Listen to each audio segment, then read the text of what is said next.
ବୁଝିପାରୁନି ସରକାର କି ସୁଭଦ୍ରା ଯୋଜନା ଦେଲେ ଆମମାନଙ୍କୁ ଯେ ମାନେ ବିଶ୍ୱାସ କରିବେନି। ସେ ତୃତୀୟ କିସ୍ତି ମୁଁ ପାଇବା ଯାଏଁ ମୁଁ 300ଟା ଆପ୍ ଖୋଲିଥିବି।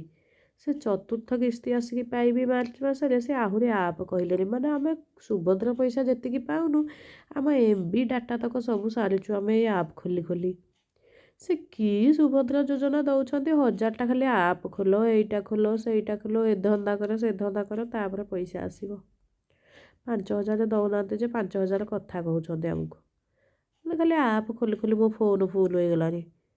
ଆଉ ଗୋଟେ ତାପରେ ଫୋନ୍ କିଣିବାକୁ ଆମେ କ'ଣ ତାଙ୍କୁ ପଇସା ମାଗିବୁ? ବିଶ୍ୱାସ କରିକି ଖାଲି ଡାଟା ସାରୁଛନ୍ତି, MB ସାରୁଛନ୍ତି, ଆଉ କିଛି। ଖାଲି ଆପ୍ ଖୋଲ, ଆପ୍ ଖୋଲ, ସୁଭଦ୍ରା ପଇସା ଆସିବ, ଏଇ ପଇସା ଆସିବ, ସେଇ ପଇସା ଆସିବ। ମୁଁ ତୃତୀୟ କିସ୍ତିରେ ବୋଧେ 300ଟା ଆପ୍ ଖୋଲିଥିବି। ଚତୁର୍ଥ କିସ୍ତି ଆସିଲାନି, ସେ ଆହୁରି ଦୁନିଆ ଆପ୍ କହିଲେଣି। କାଲିଠୁ ତ ସେ ଯୋଡ଼ାଏ ମେସେଜ୍ ଆଉଛି ମୋର। କ'ଣ କହିବ କହିଲ କାହାକୁ?